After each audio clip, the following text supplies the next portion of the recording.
Welcome po muli sa Philippine Weather Trivia. Again, para po sa mga bago sa channel na to, ako nga po muli si Alvin Pura, isang meteorologist at ang inyong weather tito.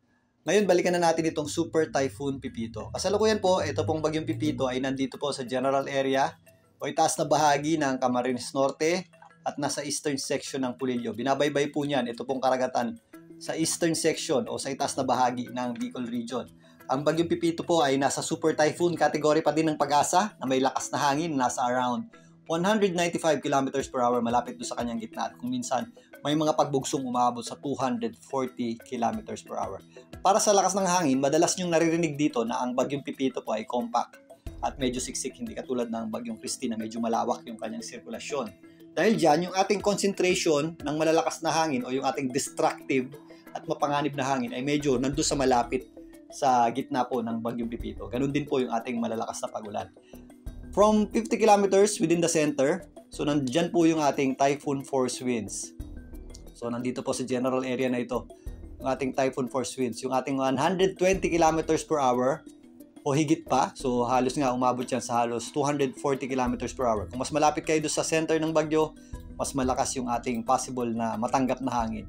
As you go further from the center, yan, mas nababawasan yung ating hangin. Pero within the 50 kilometers na radius from the center, nandyan po yung ating destructive at mapanganib nga nalakas ng hangin na nasa around nga 120 kilometers pataas. 100 kilometers naman from the center ng circulation ng bagyong Pipito, nandyan naman yung ating gale force winds. So at least 65 kilometers per hour na lakas ng hangin yan. Although hindi sing lakas nung malapit sa gitna, still destructive po yan. At yun nga, meron tayong mga pabugso-bugsong hangin dyan na pwede pa rin magpabuwal ng mga malilit na puno at mga light materials. So within the 50 kilometers, yun po yung ating destructive na hangin para dito sa bagyong Pipito, at yung ating gale force winds naman ay nandun sa general area na kung saan 100 kilometers from the center naman ng bagyong Pipito. So again, 50 kilometers from the center, yun po yung ating destructive, and then 100 kilometers from the center naman, yun po yung ating gale force winds. Coincidentally, yung ating pagulan ay ganun din. Yung ating malalakas na mga pagulan ay concentrated din, medyo malapit sa gitna ng bagyo. As you go further, mas nababawasan na po yung ating mga pagulan. Sa kasalukuyan, ito pong ating bagyong Pipito ay nagdadala po ng malalakas na bugso ng hangin dito sa general area ng Pulillo, kasi papasok sila doon sa 100 kilometers natin, and then dito sa areas ng Camarines Norte at ilang parts ng Camarines Sur, itong itaas na bahagi nito. Nandyan din po yung ating mga torrential rains sa ngayon. So ito pong areas na to, yan, nandyan din po yung ating torrential rains ngayon o yung halos walang tigil na pagulan. Dito po sa Catanduanes, Albay area, at Sorsogon, ito ring areas ng Northern Samar, Masbate, relatively or malaki na po ang nabawas sa mga pag-ulan dyan. Mabilis lang pong kumilos itong si Pipito. Within 6 hours, dadaan po yan sa area nyo. But still, a very destructive bagyo, lalong-lalo na po yung mga areas na dadaanan nitong gitna or center na to.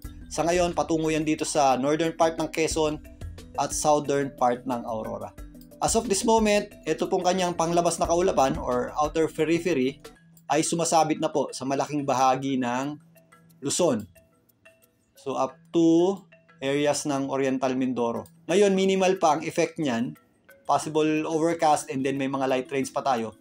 Pero dito po sa areas ng Central Luzon, magkakaroon po tayo ng degrading weather within the day or unti-unting pagsungit at pagpangit ng panahon, particularly dito sa general area ng Central Luzon, na kung saan dyan nga papunta ito pong bagyong Pipito.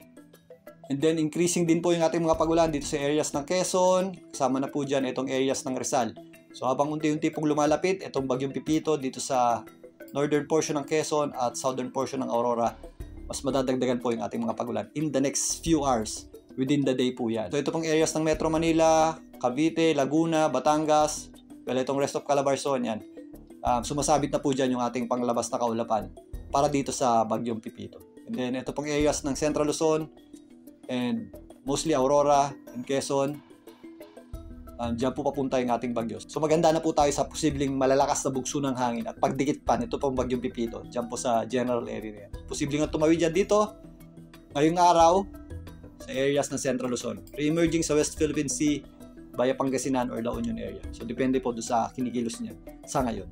So narito po ang rain projection ng Pag-asa within the day para sa pagtawid ng Bagyong Pipito dito sa mainland Luzon. Again, ito pong areas ng Catanduanes, Albay, Sorsogon, relatively nababawasan na po yung ating mga pagulan dyan dahil patungo nga dito sa itaas na bahagi ng ating bansa or dito sa Central Luzon ang Bagyong Pipito. Pero possible pa rin po yung ating mga intense hanggang torrential rains base dito. Diyan po sa area ng Camarines Norte, Camarines Sur, areas ng Quezon, kasama na po dyan ang Isla ng Pulillo, Aurora, kasama na rin po dyan ang Nueva Vizcaya at area ng Quirino. Meron pa rin tayong inaasahang posibleng heavy hanggang intense rains dito po sa general area ng Nueva Ecija, Bulacan, Rizal, kasama na po dyan ang Pangasinan na kung saan dyan po posibleng tumawid ang Bagyong Pipito, Dagupan, kasama na po dyan ang La Union, areas ng Ifugao at areas ng Isabela. Samantalang meron naman tayong posibleng moderate at kuminsan heavy rains dito sa itaas ng bahagi ng ating bansa. Diyan po sa areas ng Cagayan, Kalinga, Mountain Province, kasama na po dyan ang Abra at Ilocos Sur. Ganun din po ang ating aasahang pag-ulan dito po sa general areas at Zambales, Tarlac, Pampanga, kasama na po dyan ang area ng Bataan.